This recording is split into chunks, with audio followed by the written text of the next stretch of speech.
திகட சக்கர சண்முகம் ஐந்துளான் கயட சக்கர தாமரை நாயகன் அகட சக்கரையின் மணியாவது திகட சக்கரன் பதம்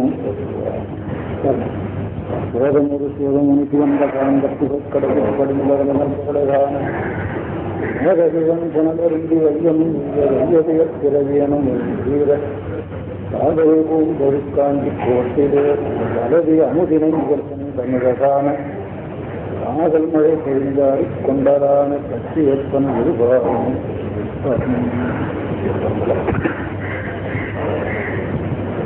இது வீரபத்திர படம் தான் சொல்லணும்.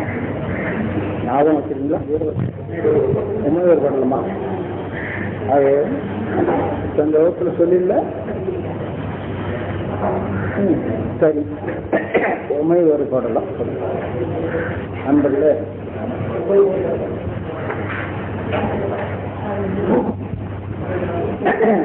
சதீசி முனிவர் பல வகையாலும் அறிவுரை சொல்லியும் தட்சன் தான் பிடித்த பிடியை விடாமல்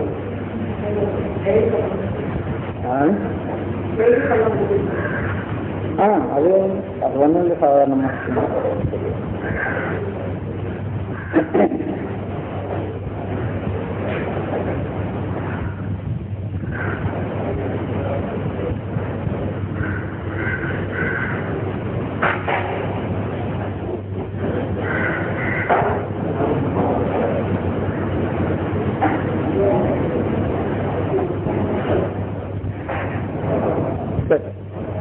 கேள்வி படம்னு சொல்லிடுவோம்.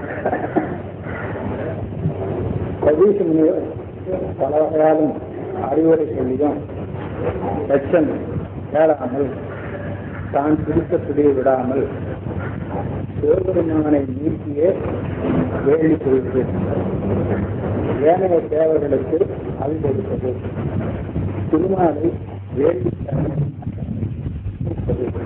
என்ற ஒரு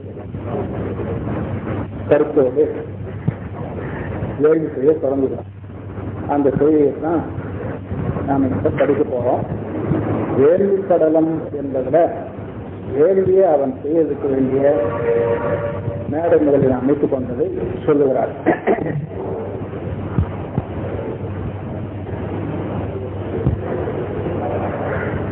முதல் பாட்டு, இகந்த சீர்பெரும் இப்பெருங்காலையில் அகந்தை மிக்க அயன்பெருங்காதலன். அந்த இதெல்லாம் தட்சன் கொடுக்குற அடைமொழியெல்லாம் மனசுல பார்த்துட்டே வரணும். அப்பதான் தட்சன்கிறவன் எத்தகையவன் அப்படிங்கிறது புரியும். அகந்தை மிக்க ஆரம்பத்திலேயே அதான் சொல்றாரு. இந்த அகந்தை என்ற சொல்லு தேவகாண்டத்து கடைசியே இடம்பெறுகிறது. அகந்தையால் அவன் செய்தான். அப்படி அகந்தை என்று சொல்லு பொருள் என்னன்னு கேட்டா நாம் என்னும் முனைப்பு உடைமை அப்படின்னு அர்த்தம். அகம் என்ற சொல்லிலிருந்து அகந்தை என்ற, அதுக்கு இன்னொன்னு மமதை. மம அப்படின்னா என்னுடையவன் அர்த்தம். மமதை அப்படின்னா என்னுடையவனாய் இருக்கும் தன்மை, என்னுடையது என்று கருதி கொண்டிருக்கும் தன்மை. நாம கூட உலக ரொம்ப மமதை பிடிச்சி தெரியுது. மமதைன்னு சொல்ல வராது, மம்மதைன்னு சொல்லுவாங்க. மமதை பிடிச்சி தெரியுது அப்படின்னு சொல்லுவாங்க. எல்லாம் என்னுடையது. இந்த அகந்தை மமதைக்கு தமிழ சொன்னா யான் எனது என்று சொல்லுவாங்க. அகந்தை மிக்க அயன்பெருங்காதவன் மகம் புரிந்ததும் மற்ற அது சிந்திடன அழியன் அர்த்தம். சிறந்தவாறும் பொருத்தன கூறுவேன். என்ன சொல்ல போறேன் இந்த சத்திய சிவாச்சாரியார் சொல்லிக் கொள்கிறார். நாடிய இருத்தினோர், இந்த இருத்தினோர்ங்கிற சொல்லி ஞாபகம் செஞ்ச வேதத்துல மந்திரங்கள் எல்லாம் நன்றாக தெரிந்து வேலி முதலியவற்றை செய்கின்ற உரிமை உடையவர்களுக்கு ரித்விக் அப்படின்னு, அதுதான் இருத்தினோர் அப்படின்னு சொல்லி.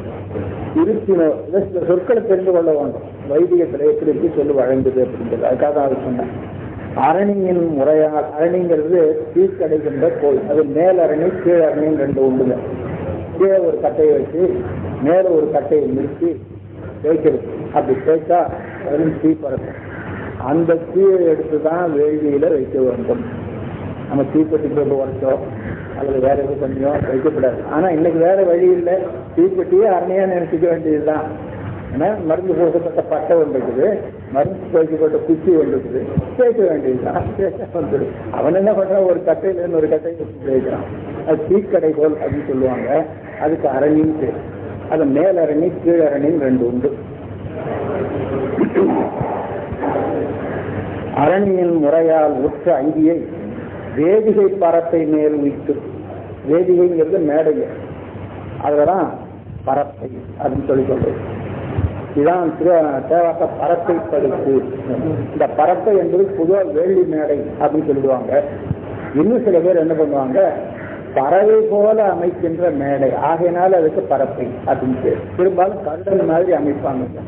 வேள்வி மேடையை கருடனை போல அமைச்சது, மத்தியில உடல், ரெண்டு பக்கம் பிறகு அது மாதிரி வச்சு அமைக்கிறது வந்துங்க, அதுக்கு பரப்பை அப்படின்னு. பொதுவான பொருள் வேள்வி மேடை. விசேடமான பொருள் என்னன்னு கேட்டா பறவையின் வடிவாக, குறிப்பா கருடன் என்னும் பறவையின் வடிவாக பரப்பை மேல் விட்டு, வேதிகை பரப்பைன்னு சொல்லிட்டா பாருங்க. வேதிகை என்பதும் பரப்பை என்பது ஒரே பொருள். வேதிகை பரப்பின் மேல் விட்டு சொற்ற மந்திரம் மரஜினால் பரிதிகள் சூழ்ந்து, வட்டங்கள் மந்திரம் சொல்லி அந்த சொல்லி வட்டமுறை பரிதிகள் சூழ்ந்து மற்றும் உள்ளதோர் விதியெல்லாம் இயற்றினர். இதெல்லாம் நீங்க அந்த கிரியா மார்க்கத்தில் தெரிந்து கொள்ள வேண்டும். மற்றும் உள்ள விதியெல்லாம் பொதுவாக சொல்லிட்டார். அது எங்க இருக்கும் அப்படின்னு கேட்டா கிரியா மார்க்கம் சொல்லுகிற இடத்துல இருக்கும். மற்றும் உள்ளதோர் விதியெல்லாம் இயற்றினர் வந்தோம். ஆங்கு முத்தழல் விதிமுறை செய்தலும் அயன் செய் பாங்கர் உற்றிடும் இருப்பினர் யாரையும் பாரா. அதான் ரிஷிகள் முன்னே சொன்னார். நீங்கள் உங்களுக்காகிய செய்கையை நினைந்து தூங்கல் இந்தியே புரியினோ கடிது என சொன்னார். ரிஷிகள்ல யார் யார் என்னென்ன கடமை ஏற்றுக்கொண்டிருக்கிறார்களோ அவங்க அதை செய்யுங்க. ஏன்னா நிறைய பேர் வெளியில வந்திருப்பாங்க, ஒவ்வொருத்தருக்கு ஒரு வேலையை பிடிச்சு கொடுத்துருப்பாங்க. இந்த வேலையெல்லாம் செய்யுங்க நான் ஆணையிட்டான். அதன்படி அவர்கள் செய்ய ஆரம்பித்தார். சொன்ன வாசகம் கேட்டதும் இருப்பினோர் தொகையின் முன்னம் ஆகிய அம்மகன் தனக்கு அதி முழுவதும் வன்னி ஆகியான சந்நிதையும் அது வேண்டியது எல்லாம் எடுத்துக்கொண்டார்கள். அப்புறம் வன்னி, அக்னிக்கு வன்னியும் வன்னி ஆகியும் சந்நிதையும் உங்களுக்கு சமைச்சு அப்படின்னு சொல்ல கருப்பையும் மற்றும் என்ன போல்வதும் இன்னும் என்னென்ன வேண்டியதோ அதெல்லாம் கொடு வழங்கினர்கள் 6 இருவர், அது 12 பேர் அப்படின்னு. அந்த வேள்வி செய்வித்தனர் ஒருவரால் அவைகள் எந்த வல்லவர் கொள்ளவே அவரவருக்கு இசைத்த மந்திரந்தனை புகழ்ந்தனர். சிவபெருமானுக்குரிய மந்திரத்தை விட்டுட்டு மற்ற தேவர்களுக்குரிய மந்திரங்களை எல்லாம் சொல்லி அவர்களுக்கெல்லாம் அழி வழங்க ஆரம்பித்தார். ஒருவர் மந்திரங்கள் சொன்னான். அவ்வானோர் தந்தமை குறித்து அழைத்தனர். ஒருவர் பேர் தான் ஒவ்வொருத்தரா கூப்பிட்டாங்க. அவங்க பேரை சொல்லி அவங்களை அழைக்கிறது, அதான் ஆவாகம் சொல்றோம்ல, அந்த மாதிரி வானொலிகள் இருப்பாங்க. அந்த தேவர்களை பேரை சொல்லி மந்திரம் சொல்லி அழைக்கிறது. அவங்க அங்க பிரசன்னமாயிருவாங்க. நீங்க உங்க அவியை எடுத்துக்கொள்ளுங்கன்னு சொல்லி அவங்க எடுத்துக்குவாங்க. அந்த மாதிரி மற்றவர்க்கெல்லாம் அமைந்திடும் அவிகளை மலத்தை பற்றி அஞ்சி வாய் அளித்தனர் ஒருவர். யாராவது கூப்பிட்டாங்க. மற்றவங்களுக்கெல்லாம் அக்னியில கொடுக்கிறது. பொதுவாக வேள்வியில என்ன கருத்து கேட்டா ஆகுதின்னு சொல்லுவாங்க இல்லைங்களா, அந்த ஆகுதி பொருளை தேவர்களுக்கு தான் நாம் கொடுக்கிறோம். நேரா தேவர்களுக்கு கொடுக்கிறது. அதாவது எந்த தேவரை குறித்து வேள்வி செய்கிறோமோ அவர்களுக்கு கொடுக்கணும். நேரா கொடுக்க முடியாது, அக்னியில கொடுக்கணும். அக்னி அதை கொண்டு போய் அவங்களுக்கு கொடுப்பான் அப்படிங்கிறது சம்பிரதாயம். அதை வச்சுதான் வேள்வி குண்டத்துல அக்னியை வளர்த்து அக்னியில அவியை கொடுத்தது. அது அங்க போய் சேருகிறது என்று கருத்து. அங்கிவாய் அளித்தனர் ஒருவர், அப்பரிசின் அர்த்தம் நோக்கியே இருந்தனர் ஒருவர். அதையெல்லாம் ஒருவர் பார்த்து கொண்டிருந்தார்கள்.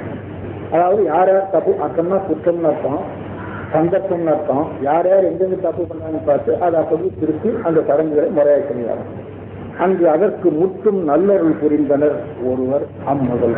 சரி, இதை சரியா இருக்கு செய்யுங்க அப்படின்னு இருப்பினோர்களும் பிறரும் இது எற்றுழி யாக கருத்தனாகி அவன் தான் லட்சகர்த்தா, லட்சமானன்னு சொல்றது.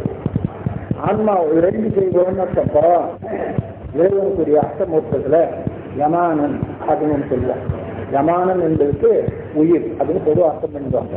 அவருடைய சூழ்நிலை என்னன்னு கேட்டா யஜமானன் என்ற வட சொல் தமிழ்ல யமானன் வருது.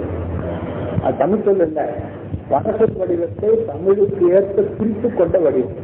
பழைய காலத்துல இலக்கணத்துல வட சொல்ல தமிழ்ல பயன்படுத்த வேணும்னா அப்படியே பயன்படுத்தாதீங்க, தமிழ் வார்த்தைக்கு தகுந்தாப்புல திருத்தி கொண்டு பயன்படுத்துங்கள் அப்படின்னு நம்ம பெரியவர்கள் விதி கொடுத்துருக்காங்க. தொல்காப்பிய காலத்துல இந்த விதி இருக்குது. வட சொற்கிழவி வட எழுத்து ஒரினா நீங்கி வட சொல்லுக்குரிய எழுத்து நீக்கிடணும். எழுத்தோடு உணர்ந்த தமிழ் எழுத்தோடு சேர்ந்த சொல்லாக ஆகும். அதுக்குதான் வட சொல்லுது. அதாவது தொல்காப்பிய காலத்துல வட சொல்ல தமிழ் இலக்கியத்துல பயன்படுத்திக் கொள்ளலாம்னு அனுமதி கொடுத்துருக்காங்க. ஆனா அந்த வடிவத்திலேயே பயன்படுத்திக் கொள்ள வேண்டும் என்று அனுமதி கொடுப்பது. தமிழுக்கு தகுந்தாற் போல பிரித்து கொள்ளுங்கள். அது பிரித்துக்கிட்ட வகையில 2 வகை உண்டுங்க. சத்பவம் ஒண்ணு, சத்சமம் அது. சத்பவம் அப்படின்னு சொன்னா அதிலிருந்து தமிழுக்கு தோற்றிக் கொள்ளப்பட்டது. சத்சமம் அப்படின்னா என்னன்னு கேட்டா தமிழ் எழுத்து வட எழுத்துக்கள்லயும் பல எழுத்துக்கள் 2 மொழிக்கும் ஒன்றாக இருக்கின்றன. அந்த மொழிகளை நாம ஒண்ணும் பண்ண வேண்டியதில்லை. அந்த எழுத்துக்களான சொற்களை அப்படியே ஒண்ணும் பண்ண வேண்டிய அப்படியே நாம எடுத்துக்கொள்ளலாம். அதை போல வருகின்ற சொற்களுக்கு சத்சமம் அப்படின்னு. அப்படி வராத சொற்களை தமிழில் சேர்ந்தாமல் பிரித்துக் கொள்வது அதுக்கு சத்பவம். சத்பவம்னா அதிலிருந்து தோன்றியது அப்படின்னு அர்த்தம். சத்சமம்னா அதனோடு ஒத்தது அப்படின்னு அர்த்தம். அப்ப தமிழ்ல வழங்குகின்ற சொற்கள்ல 2 வகையான வட சொற்கள் இருக்கின்றன. தத்துவமாக வழங்குகின்ற வட சொல் ஒன்று, சத்சமமாக வழங்குகின்ற வட சொல். பொதுவா அமலன் அப்படின்னு சொல்றோம். தேவரவனுக்கு அமலன் மலம் இல்லாதவன். இந்த ஆனா சமஸ்கிருதத்துக்கு தமிழின் இருக்கு, மானா சமஸ்கிருதத்துக்கு தமிழின் இருக்கு, லானா சமஸ்கிருதத்துக்கு தமிழின் இருக்கு, நானாவும் அந்த மாதிரி.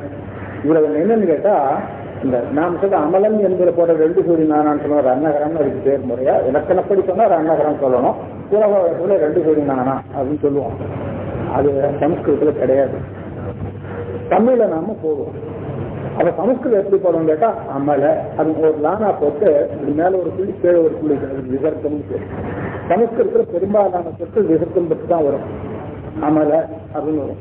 தமிழ்ல அந்த விசர்க்கம் கிடையாது. அதனால என்ன பண்றோம், தமிழுக்கு தகுந்தாப்புல ஒரு இன்னும் இதெல்லாம் தமிழுக்கும் வடமொழிக்கும் பொதுவான சொற்களால் ஆனது.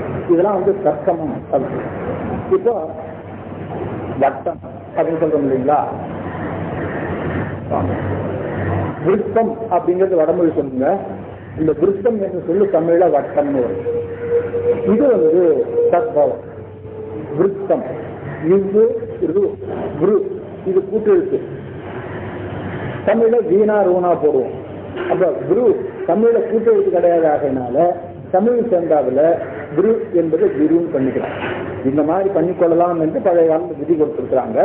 அந்த விதிப்படிதான் தமிழ்ல வடத்திற்குள் வழங்கி கொண்டிருக்கின்றன அப்படிங்கிறத நாம் தெரிந்து கொள்கிறோம்.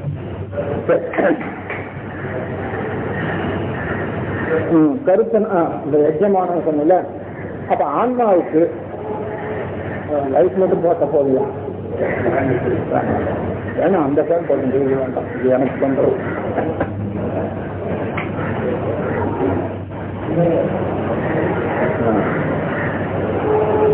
ஆன்மா இந்த பிறப்பு எடுத்திருக்கிறது அல்லவா, இது வேள்வி செய்வதுன்னு அர்த்தம். பிறப்பு எடுத்ததே என்னன்னு கேட்டா வேள்வி செய்வது அப்படின்னு அர்த்தம். அதனால எஜமானங்கிற பெயரால தான் இந்த எஜமானன் என்ற பெயரால தான் இந்த ஆன்மாவை சொல்றது வழக்கு. அதனால யமானன் என்பதுக்கு நேரா உயிர் அர்த்தம் கிடையாது. அந்த வேறுபாடு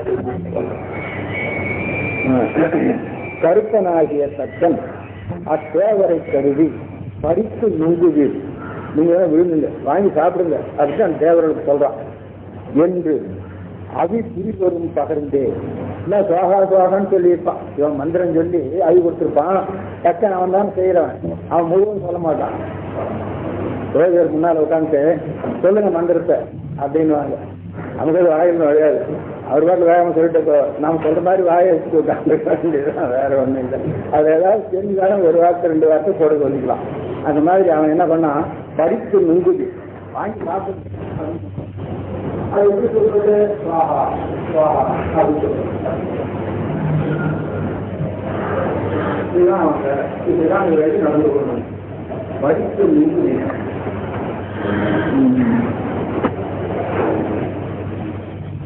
என்று அவி புரிந்தோறும் பகர்ந்து, அவி கொடுக்கிறவரும் அவி கொடுக்கிறவரும் சொல்லிக் கொண்டிருந்தான். பகர்ந்து அருத்தி உத்தனம் கடவுளர்களுக்கெல்லாம் கடவுளர்களுக்கெல்லாம் அமுது கொடுத்து இவன் திருப்தி பெற்றான். திருந்துகின்ற நற்சுவையினால் தூய்மையால் திகழும் மருந்து போன்றனை மீனும் உயிர்தொரும் மனத்தும் இருந்த எம்பினான் அன்பியே மிதைகளில் இளையோர்க்கு அருந்தும் நீரலான் அஞ்சனலாகிய அவிகள். இது கச்சியப்ப கூட்டு சிவாச்சாரியர். இவர் என்ன சொல்றாரு, நச்சன் ரொம்ப சுவையான அமிர்தத்தான் யாகத்துல அல்பாகமா கொடுத்தான். எல்லாரும் ரொம்ப சுவையா தான் சாப்பிட்டாங்க. அவர்கள் அமுதை சாப்பிடவில்லை, நஞ்சைத்தான் சாப்பிட்டார்கள். இது கச்சியப்ப சிவாச்சாரியர் நம்ம இந்த இடம் நல்ல ஞாபகம் வச்சுக் கொள்வாங்க. அவர்கள் அமுதை சாப்பிடவில்லை. வருஷத்துல ஒரு குறை சொல்லுவாங்க, ஒருத்தன் தனக்கு ஆகாதம் வீட்டுல போய் சாப்பிட்டான். அது என்னொருத்தன் பார்த்தான், ஆகாதம் வீட்டுல போய் சாப்பிடாத, அது உனக்கு ஆகாதுன்னு சொல்லணும்ல, அப்படி சொல்லுவேன், போ நஞ்சு சாப்பிடு அப்படின்னா. அப்ப பகைவனுடைய வீட்டிலே உண்ணுவது நஞ்சு உண்பதற்கு சமானம். அதனால்தான் நான் அவன் வீட்டுல தண்ணி கூட வாங்கி குடிக்கிறது இல்லைன்னு சில பேர் சொல்லுவாங்க. ஒருத்தர் ஆகாம போனா அவன் வீட்டுல தண்ணி கூட வாங்கி குடிக்கிறது இல்லை அப்படின்னு. அப்போ சிவபெருமான என்றையே இவர்கள் அவி உண்கின்ற காரணத்தினாலே அந்த அவி அவர்களுக்கு நஞ்சாக ஆயிடுச்சு. இது நமக்கும் தானுங்க.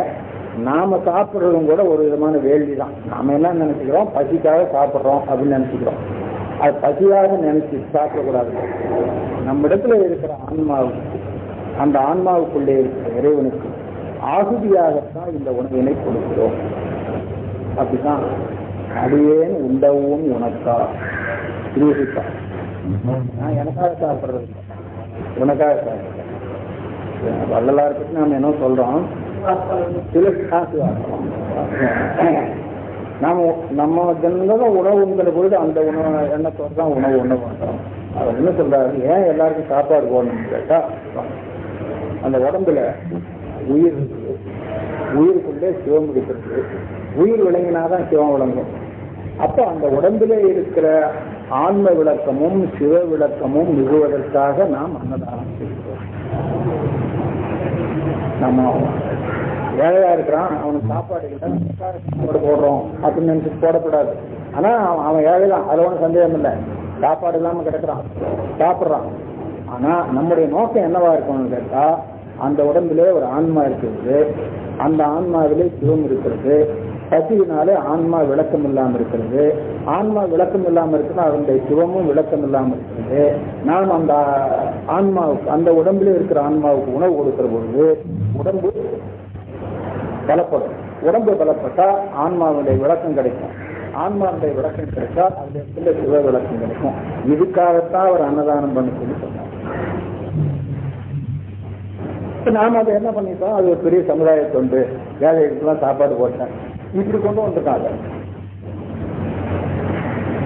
சமுதாய தொண்டுன்னா நாம நினைக்கிற மாதிரி சமுதாய தொண்டுன்னு சந்தேகம் இல்லை. ஆனா அவருடைய நோக்கம் வேற அப்படின்னு நாம் நினைவு. ஒவ்வொரு ஆன்மா விளக்கில் இருக்கின்ற சிவ விளக்கத்தை தூண்ட வேண்டும். ஒவ்வொரு உடம்பில் இருக்கின்ற ஜீவ விளக்கத்தை தூண்ட வேண்டும். இந்த ஜீவ விளக்கம் சிவ விளக்கம் ரெண்டும் தூண்டப்படுவதுதான் அன்னதானத்துடைய நோக்கம் அப்படிங்கிறது நம்ம நினைவு.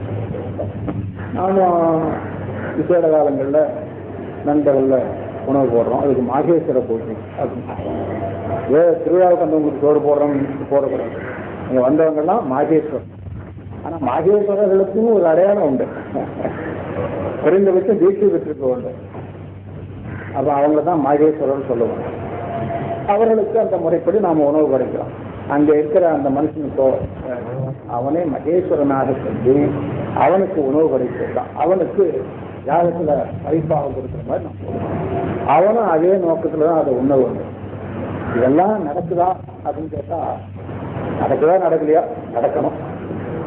இது நடக்கிறது வெளியில தெரியாது. நீங்க சொல்ற பொழுது இவரை நான் மகேஸ்வரனாக பாவித்து இவருக்கு அன்னம் அளிக்கிறேன் அப்படின்னு, அவரை நான் மகேஸ்வரனாக பாவித்து சாப்பிடுகிறேன், அதெல்லாம் வெளிப்படையே சொல்லிட்டு இருக்க மாட்டாங்க. அதுக்குள்ள உள்ளுக்குள்ள நடந்து கொள்ளும். அதனால இந்த தொடர் ஞாபகம் சொன்னோம். உயிர் தோறும் மனத்தும் இருந்த எந்திரான் அன்றியே மிசைவனின் சிவபெருமானை அன்றி சிவபெருமானை நினைத்தலின்றி அந்த அவியை அவர்கள் உண்ணுதலினாலே நிசைதல்னா உண்ணுதல் அர்த்தம்.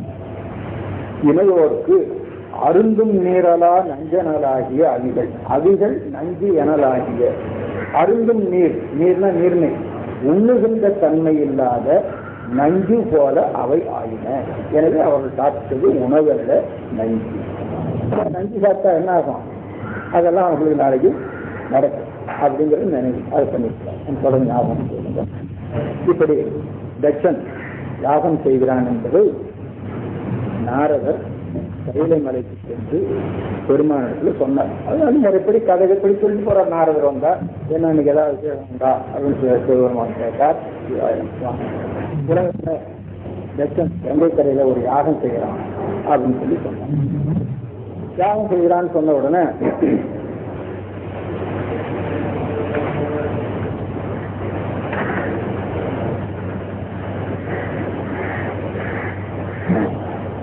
ஆறாவது பாட்டு